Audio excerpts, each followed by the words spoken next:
कथा पता भी तो होनी चाहिए कहाँ तक हुई, कहाँ छूटी है, कहाँ रुकी है, कल कहाँ तक हुई थी, आज कहाँ होगी। शकटासुर को मारने के लिए भगवान ने छोटे पैरों से छकड़े को मारा, छकड़ा पलट गया, उसके पहिए अलग हो गए, धुरे अलग हो गए। अब उत्सव तो चल ही रहा था, तमाम भीड़ थी, गोपियां, गोप, ग्वाले, नाथ, रिश्तेदार सब भरे पड़े थे। आवाज सुनकर सभी भागे भागे आए और उन्होंने देखा कि वहां पे जो भी अटकी मटकी रखी थी, दूध दही छाए, वो सब टूट फाट के और सब अलग पड़े थे। यशोदा, रोहिणी, नंद बाबा, जितने भी गोप गोपियां थे, सब इस विचित्र घटना को देखकर व्याकुल हो गए कि ये सब हुआ कैसे, छकड़ा आखिर अपने आप कैसे पलट गया।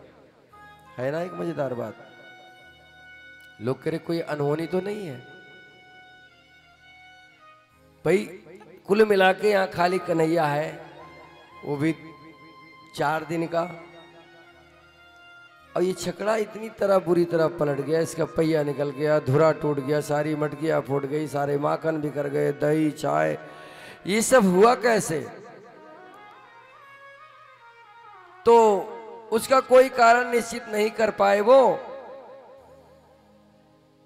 लेकिन वहां कुछ बालक खेल रहे थे। उन बालकों ने कहा कि बाबा ये लाला ने ना अपने पैर से मार के गिराया। अब नंद बाबा कह रहे कि ये कैसे संभव है, लाला के तो छोटे से पैर हैं, अब लाला अपने पैर से कैसे इतना बड़ा छकड़ा पलट देंगे, और इतना पलट देंगे कि उसके धुरे निकल जाएंगे, उसके पहिए अलग निकल जाएंगे, जुआ निकल जाएगा, सारी मटकियां टूट जाएगी, दही माखन छाए सब गिर के बिखर जाएगी। किसी को विश्वास ही ना हो, लेकिन बालक कह रहे हमने देखा। कह चुप कर, देखा लाला की इतनी इतनी से तो पैर है और इतना भारी ये छकड़ा, और फिर इतना तेज घात प्रहार की पहिए तक निकल जाए, कोई मान नहीं रहा है, विश्वास ही नहीं किया। लेकिन अब कन्हैया के उस अनंत बल को भला जान ही कौन सकता है। बालक चुप हो गया, बोला बाबा मैंने देखा, उन्होंने अपने पैर से मारी। बोले नालायक, वो उतनी दूर पैर कैसे पहुंच जाएगा। अब भगवान लीलाधारी के लिए कुछ भारी ही नहीं है, उन्होंने वो लीला करी और वो शकटासुर उसके नीचे दब करके मर गया। तो ये कंस की सेना का दूसरा विकट गिरा। बोलो वृंदावन बिहारी लाल की जय। जय जय श्री राधे श्याम। ये बात, ये सूचना भी वहां पहुंची कंस के पास। कंस के पास जब सूचना पहुंची तो कंस और परेशान हो गया कि अरे एक गई थी तो लौटी ही नहीं, दूसरा गया तो ये भी मारा गया, तो इसका मतलब कि वो कोई मायावी है। जब हमारी मायावी सेना के लोग उससे परास्त हो जा रहे हैं। देखो अभी हमारे बड़े बूढ़े यहाँ पर आए थे, मैं पीछे वाली लेन को नहीं कह रहा हूँ, वो सब जवान हैं। हम सिर्फ ये कहना चाह रहे हैं, जो भी माताएं हमारी आई थी बड़ी, तो जितनी भी बहुएं हैं उनकी सेवा जरूर करें। देखो जिन घरों में बड़ों का आदर होता है वो घर फलते फूलते बढ़ते चले जाते हैं, और आज हमारे कुछ पास जो कुछ भी है वो उन्हीं का दिया हुआ है। बड़ों का सम्मान करने से हमारा घटता नहीं बढ़ता है, बड़ों का आशीर्वाद मिलने से हमारा सब कुछ बढ़ता है, घटता नहीं है। जिन घरों में बुजुर्गों का सम्मान नहीं है ना, वो घर भगवान मालिक है उनका। जिन घरों की माताएं और पिता वृद्धाश्रम में रह रहे हैं, उनके बालक ज़्यादा पढ़ गए, या तो अमेरिका पढ़ा दिए उन्होंने, या तो लंदन पढ़ा दिए। पढ़ाओ, लेकिन भैया बालक काय के लिए जने हमने, बालक पाले बाड़े का है, बुढ़ापे के सहारा बनेगा। अब बुढ़ापे में आजकल जिसके बन रहे हो तो बड़ा भाग्यशाली है, और जिसे बुढ़ापे में किसी का सहारा ही नहीं मिल रहा है तो बुढ़ापा ही तो भारी है। तो एक बात आप ये समझना मेरे भाई बहन, कि जो करते हुए आपकी संतान आपको देखेगी, यदि आप अपने माँ बाप की सेवा कर रहे, उनको आदर दे रहे, उनको हॉस्पिटल से मेडिकल संबंधी सुविधा इलाज दे रहे, और आपकी पीढ़ी, आपके बच्चे ये देख रहे हैं कि मेरे पिताजी मेरी दादी की सेवा कर रहे हैं, तो कल आपको भी मिलेगी, ये तय मानिए। और यदि उन्होंने देखा कि पिताजी मम्मी को डांट रहे, फटकार रहे, कोई सेवा ही नहीं कर रहे, भोजन के लिए भी बोल रहे, तो ये निश्चित मानना कि आपके साथ भी वही होना है। एक छोटी सी बोध कथा सुनिए आप। ऐसे ही एक घर में चल रहा था, कथा है, संक्षेप में कहता हूं। तो पति पत्नी दुर्व्यवहार करते थे अपने ससुर के साथ। सास नहीं थी, भोजन वोजन के समय अपमानजनक ढंग से भोजन देते थे, मिट्टी का बर्तन था उसमें देते थे, और घर से थोड़ा अलग परे बैठक में वहां उनको शिफ्ट किया हुआ था। लेकिन नाती था, नाती बड़ा प्रेम करता था बाबा से। तो उसने कहा बाबा, ध्यान से सुनना, उसने कहा बाबा ये आपको मिट्टी के बर्तन में भोजन क्यों देते हैं मम्मी पापा? तो वो बोले कि देखो बेटा, ये तो अब तुम्हारे मम्मी पापा ही जाने, बच्चे तो हमारे ही हैं, बेटा तो हमारा ही है, बहू भी हमारी ही है, लेकिन बेटा मैं क्या कर सकता हूं, अब ये मेरा बुढ़ापा है, जैसा भी मुझे मिल जाए मुझे वैसे ही जीना पड़ेगा। यदि मैं कुछ बोलता हूं तो जो मिल रहा है हो सकता है ये भी ना मिले। अब मेरे हाथ पैर तो चलने से रहे, कमा मैं सकता नहीं, बना मैं सकता नहीं, उठ मैं सकता नहीं, तो बेटा अब जैसे भी मुझे मिल जाए भगवान की कृपा मानकर मैं उसे ग्रहण कर लेता हूं। नाती बोला बाबा लेकिन मुझे बर्दाश्त नहीं है। बोले लाला रहने दे, जैसा चल रहा है चलन दे। बोला नहीं बाबा, कल ही मैं एक नाटक करूंगा और सो उस नाटक में आपको मेरा साथ देना पड़ेगा। बाबा ने कहा क्या? बोला बाबा हो सकता है कि उस समय मैं आपको डांटूं, तो बुरा मत मानना, ये हमारे नाटक का हिस्सा रहेगा। आपको मैं कुछ भी बोलूं, बूढ़ा टूढ़ा जो भी बोलूं, बुरा नहीं मानना, ये हमारे नाटक का हिस्सा रहेगा। तो बाबा बोले कि बेटा देख ले नाती, कभी जो आधी टूका मिल रही कभी वो भी बंद हो जाए। बोले ना ना ना ना, आप चिंता ही ना करो, आपसे जीतेंगे लेकिन मुझसे उनको हारना पड़ेगा, क्योंकि आपके वो हैं, उनका मैं हूं। उनको झुकाना, आदमी अपने से झुकता है, अपने से हारता है। वो नाती बोला कि बाबा चिंता नहीं करो, आपके साथ अन्याय हो रहा है तो मैं उनके साथ करूंगा, आपसे वो जीत सकते हैं लेकिन मुझसे उनको झुकना पड़ेगा, बस नाटक में आप मेरा साथ देना। अच्छा साहब। बोला बाबा कल जब मम्मी भोजन लेके आए और ये मिट्टी का बर्तन आगे बढ़ाना, तो जब मम्मी भोजन घालने लगे तो बर्तन को छोड़ देना। अरे बोला नाती जो मिल रही हुआ फिर भूखा ही राखोगे। बोला ना चिंता ही ना करो, उसके आगे मैं संभाल लूंगा, वहीं से मेरा रोल शुरू हो जाएगा बाबा, बस आप इतना करना कि बर्तन को छोड़ देना। अब वो लेके आई बहू रानी भोजन बैठक में। बोली बर्तन लाओ। अब बढ़ाया उन्होंने कांपते हाथों से। अब नाती वहीं था, अब पूरा नाटक तैयार था। अब बुढ़ऊ ने क्या किया, बर्तन को हाथ से छोड़ दिया। अब साहब उसमें थोड़ा बहुत भोजन जो गिरा था वो सारा भोजन बर्बाद हुआ, मिट्टी का बर्तन टूट करके बिखर गया, सारी फर्श गंदी हो गई। अब बहू सवार हो गई, उल्टा सीधा बोलने लगी बुढ़ऊ को। अब बुढ़ऊ क्या बोले, अब तो नाती ने कहा था कि यहीं तक आपका रोल है, आगे मेरा रोल शुरू हो जाएगा। तो बहू ने जो बोला सो बोला। नाती ने क्या किया, नाती और जोर जोर बोलने लगा। बोला बुढ़ऊ तुमको दिखाई नहीं देता है, ये बर्तन तोड़ दिए तुम, आपको शर्म नहीं आती? अरे आज ये बर्तन टूट गया, अगर ये बर्तन रहता तो कल मुझे मेरे मम्मी पापा के लिए दूसरा बर्तन नहीं लाना पड़ता। बोलो वृंदावन बिहारी लाल की। अब इतना सुनते तो मम्मी पापा के होश उड़ गए कि मुझे भी बेटा कह रहा है कि इसी बर्तन में दूंगा, नया भी नहीं लाऊंगा। बुढ़ऊ जो खा के मरेंगे सो याही बर्तन में बुढ़ापे में मम्मी पापा को भोजन। उनकी अक्ल ठिकाने आ गई। तुरंत बहू गई, अलमारी खोली और चमचमाती हुई थाली कटोरी चम्मच लाई। बड़े सम्मान के साथ ससुर को भोजन परसा गया। बोलो वृंदावन बिहारी लाल की जय। घर का संस्कार खुद से बनता है, जैसा हम बनाएंगे वैसा हमारी पीढ़ी फॉलो करेगी। ये हमारे ऊपर है। अगर हम ये सोचें कि बच्चे कुछ ऐसे ही फॉलो कर लेंगे बिना देखे, बिना दिखाए, बिना सिखाए, तो ये भूल जाओ, ये संभव नहीं है। हमें खुद वो करके दिखाना पड़ेगा जो हम अपने बच्चों से अपेक्षा करते हैं।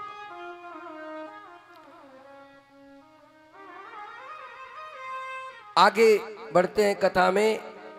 पूतना मारी गई, शकटासुर मारा गया। ये बात कंस के पास पहुंची। एक उसी का और मायावी राक्षस था, त्रिडावर्त नाम था, त्रिडावर्त। तो त्रिडावर्त ने कहा महाराज कुछ ज्यादा ही नहीं हो रहा है। पूतना मारी गई और शकटासुर मारा गया, तो ये मुझे लगता है कि ये हम लोगों से भी बड़ा ज्यादा मायावी है। लेकिन महाराज आप हमको आज्ञा दीजिए, इसको मैं ऐसे नहीं मारूंगा, इसको मैं भगा भगा के मारूंगा, आप बस मुझे आज्ञा दे दो। तो कंस ने कहा जाओ, ये जितना जल्दी मर जाए उतना जल्दी मैं स्वतंत्र हो जाऊंगा, स्वच्छंद हो जाऊंगा। आज त्रिडावर्त चलता है और इधर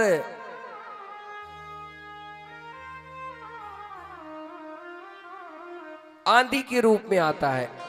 एक बवंडर होती है ना, जो वायु गर्म होकर गोल गोल गोल गोल घूमती है, ऊपर को जाती है ना। हम बचपन में कहते थे ना, अरे हटो हटो इसमें भूत है, कहते थे ना। गांव वाले बच्चे जो पढ़े होंगे, यहाँ नोएडा में तो नहीं आते होगी, हरोला में यहाँ भीड़ ज्यादा है। ये गांव में ज्यादा दिखती, खेत खलियान जहाँ होगा ना, तो वहाँ गोल गोल वायु घूमती है। हम स्कूल जाते थे ना, तो ऐसे गोल गोल घूमती हुई जाती थी, तो हम कहते थे अरे हट जा रे, इसमें भूत है, भूत है। तो देखिए वो भूत जो निकला है, कभी भागवत से ही वो बात सिद्ध हुई होगी। आज त्रिडावर्त बवंडर का रूप लेकर के आता है। वैसे साइंटिफिक रीजन ये है वायु के गोल घूमने का कि वायु गर्म होती है, ठीक है। वायु का स्वभाव है उच्च वायुदाब से निम्न वायुदाब से उच्च वायुदाब की ओर जाना, ठीक है। जहां गर्म हो गई वो वायु हल्की हो जाती है। जब वो वायु हल्की हो जाती है तो वो ऊपर को चली जाती है। जब हल्की हो गई तो ऊपर को उठना तय है।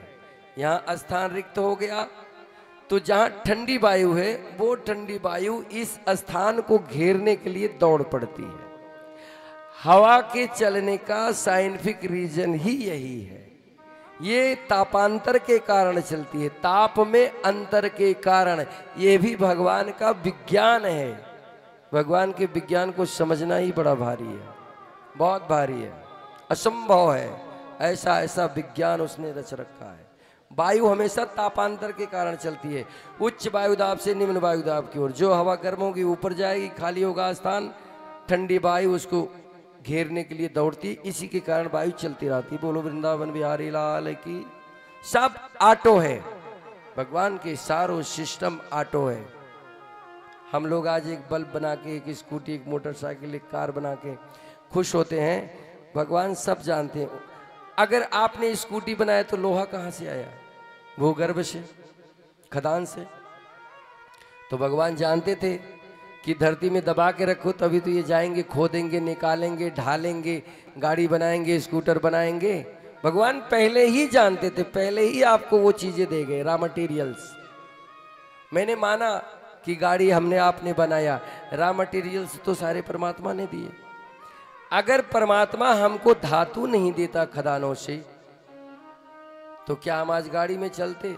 नहीं चलते। परमात्मा आज से ये खेल नहीं खेल रहा है, वो तो यही खेल ही खेल रहा है। और कर ही क्या रहा है? वो बस एक ही खेल खेल रहा है, ये बार बार सृष्टि की रचना, इसका विनाश कल्पांत में। तो उसे बहुत अच्छी तरह पता है कि कैसे इस जगत को चलाना है, खूब जानता है वो। और हमारी आपकी उम्र 100 साल की मिलती है, अब वो भी घट के 60, 70, 80, 90 पे आ गई है। हम परमात्मा से चालाकी नहीं कर सकते।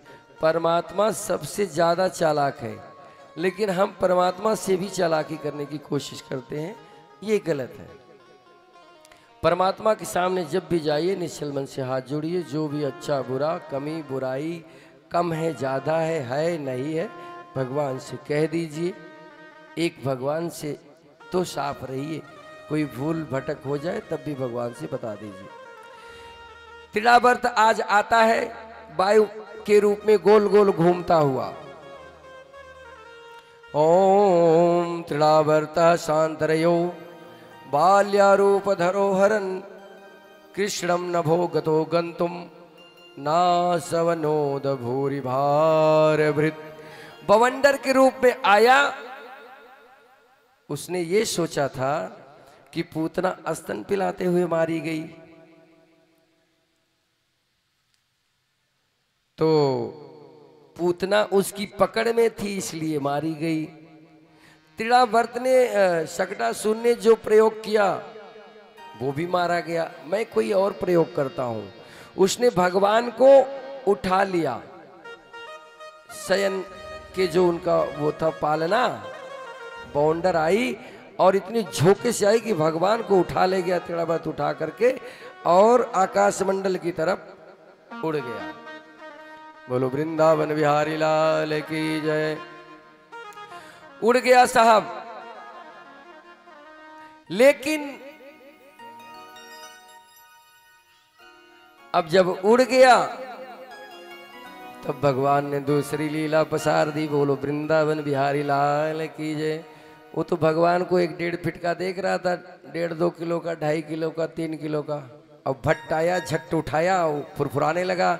अब भगवान ने क्या किया, अपना वजन इतना बढ़ा लिया, अरे जिसके ऊपर इस ब्रह्मांड का बोझ है, तीनों लोगों का बोझ। परमात्मा से कोई नहीं जीत सकता भैया, काल भी थर थर कांपता है भगवान के सामने। ऐसा वर्णन वेद पुराण शास्त्र देते हैं। भगवान ने अपने वजन को ही बहुत बढ़ा लिया, इतना बढ़ा लिया कि अब भगवान के भार को त्रिणावर्त सहन नहीं कर पा रहा है। अब क्या करे, अब तो बुरा फंस गया। अब मान लो जल्दी से मैंने कोई चीज उठा के सिर पे रख ली, अब उसका वजन बढ़ने लग जाए अचानक, तो व्यक्ति दब के मर जाएगा। वही आज उसके साथ भी हुआ। और भगवान श्री कृष्ण अब त्रिणावर्त को नीलगिरी पर्वत की चट्टान नजर आ रहे हैं, भार उनका। लेकिन भगवान श्री कृष्ण ने अपने हाथ को बढ़ाया और बढ़ा करके त्रिणावर्त के गले को पकड़ा। ऐसा पकड़ा कि वो अपने को भगवान श्री कृष्ण से अलग कर ही नहीं पाया। ओम गल ग्रहण निश्चेष्टो दैत्यो निर्गत लोचना। उसने सोचा था कि उड़ा के ले जाऊंगा। भगवान श्री कृष्ण ने क्या किया, उड़ा तो लिया उसने, उठा तो लिया पालने से, लेकिन भगवान ने जब ऊपर गया तो अपने वजन को बहुत बढ़ा लिया।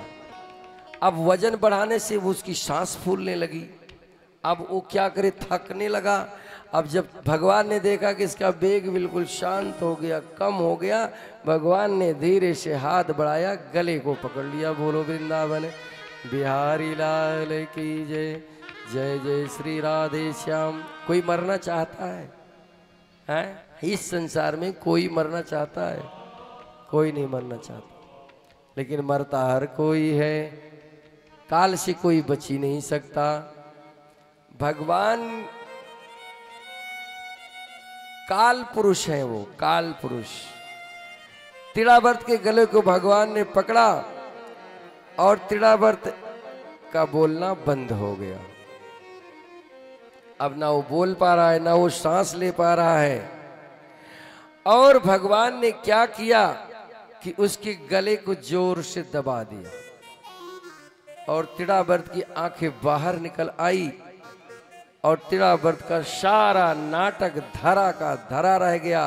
वो एक चट्टान पे विशालकाय शरीर से धड़ाम से गिरा। बोलो वृंदावन बिहारी लाल की जय। और ठीक इस तरह से गिरा जैसे कि भगवान शंकर के बाणों से आहत हो त्रिपुरासुर गिरकर चूर चूर हो गया था। ऐसे ही आज तिड़ावर्त भी गिरकर पैर हाथ सब टूट कर चूर चूर हो गया। बोलो वृंदावन बिहारी लाल की जय। एक भजन हो जाए, बहुत देर हो गई और आज हाजिरी किसी ने लगाया ही नहीं। ठाकुर जी को भी हाजिरी पसंद है, इसलिए मैं बार बार कहता हूँ ना कि हाजिरी लगाइए, हाजिरी लगाइए। वो देखते हैं कि अरे आज मेरे भगत हाजिरी ही नहीं लगा रहे। भगवान को हंसना, गाना, नाचना ये सब बहुत प्रिय है। देखिए हमेशा हंसते नाचते गाते रहते थे। भगवान का एक नाम है परम उत्साही। विष्णु सहस्र नाम में पढ़िए तो भगवान का एक नाम है परम उत्साही। व्यक्ति को उत्साह में भी रहना चाहिए। अगर उत्साह ही नहीं है तो जीवन फिर भार नजर आता है। जब तक जियो शान से जियो, उत्साहित होकर जियो। आधी मिले तो आधी में खुश रहो, पूरी मिले तो पूरी में खुश रहो, लेकिन उत्साहित रहो, खुश रहो, ये जरूरी है। और प्रसन्न व्यक्ति भगवान को बहुत प्रिय है। एक ये भी बात है, भगवान को प्रसन्न व्यक्ति बहुत अच्छा लगता है।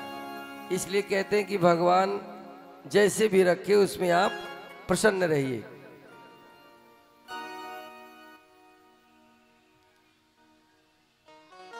अब जो जो भी हाजिरी लगाना चाहते हैं वो अपना मन बना ले। मैं उसी ढंग की भजन देख रहा हूं, गलती से मिल जाए। चलो एक मिल गई है। बोलो वृंदावन बिहारी लाल की जय।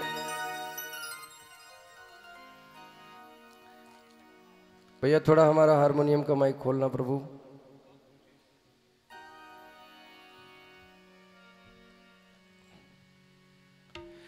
और किसी ने मेरा श्याम देखा